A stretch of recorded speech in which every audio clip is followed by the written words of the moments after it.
Welcome back to the Sports Source. This segment brought to you by Games and Things. Man, they got everything in there, and they're coming up now on their 43rd anniversary sale. We'll be telling you about that next Sunday, I believe. But right now, man, they've got foosball, billiards, air hockey, ping pong, poker tables, arcade games, jukeboxes, home theater seating, bar stools, anything you could need for your home, your entertainment room, your man cave, your theater room. They've got it. OurGameRoom.com to see them online. The corner of Kingston Pike and Lovell Road to see them in person. Scott and Lisa Mellon do a great job. Go see them this week. Games and Things. All right. Back with three media members over here. We got three VFLs over on the other side of the set. And we have 4 questions for Tennessee-UConn, the Tennessee-UConn game. And we'll get thumbs up, thumbs down from our media guys. Let's go ahead and start. Question number 1. Going into yesterday's games, UConn ranked number 111 nationally in passing offense. Tennessee, by the way, ranked just 75th. But UConn 111th in the nation in passing. The Huskies have thrown for more than 200 yards in just 3 of their 8 games. But you saw what a bad Kentucky pass offense could do to Tennessee yesterday. So, my question, will UConn throw for at least 200 yards on Tennessee? Our VFLs say no. Yes, he goes yes the last minute. Okay, now I will say this, Mike Stoll. I'll give you an out here.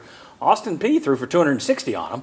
So why are you saying UConn will throw for 200? So I think it might be garbage reps that they get or garbage yards at the end. Like there may be some secondary in there. There's a third string. And they may be a blowout to where reserves are in.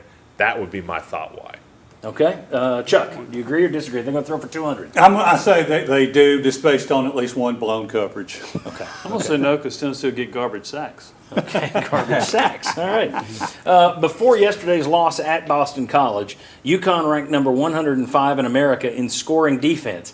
They're basically bottom 100 in offense, defense, you name it. Number 105 in the nation in scoring defense. Tennessee scored 49 versus Virginia in their opener. That was their high water mark for the year. Last year, they scored 50 or more on 6 occasions. Haven't done it this year. Here's your question.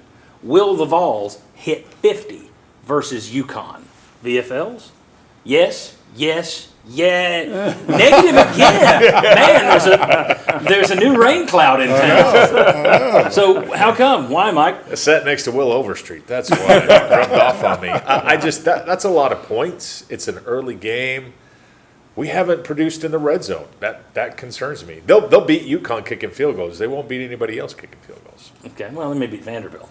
Okay, which is like a half step up from UConn. Jimmy, will they get 50 on UConn? I'm going to say no. So you're just as negative as Mikey Raincloud. Well, I've been sitting next to Will also. Although he said yes. He's been sitting next to Sterling. So you say no on the 50. Correct. And I think they're going to play a lot of people late in the game. Okay. In January, the Lady Vols scored 17 first-quarter points against UConn in basketball. Will the Vol football team score 17 first-quarter points on Saturday against the UConn football team? VFLs, what do you got? Everybody says yes, they'll put 17 on the board in the first quarter. Josh, do you agree with that? I love the question. I'll say 2 touchdowns, 14 points. So I'll go under the 17. Okay, very good. He says no. He's negative. All right. Last one. NIco Iamaleava has played in only 2 games this year, Virginia and then Texas San Antonio. He has completed 2 of 5 passes for 11 yards in those games.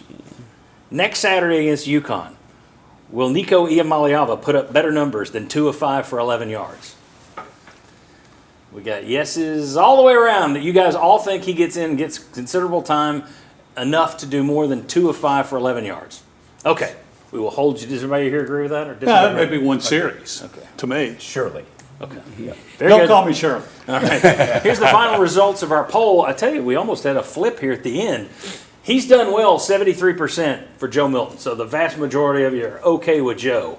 Then I can't decide is 14%. The negative Nellies out there, the rain clouds, the Mike Stolls, if you will, he's still bad. They almost overtook the I can't decides. But folks playing along, watching this on YouTube later this afternoon or on sportsource.tv, you can keep on voting.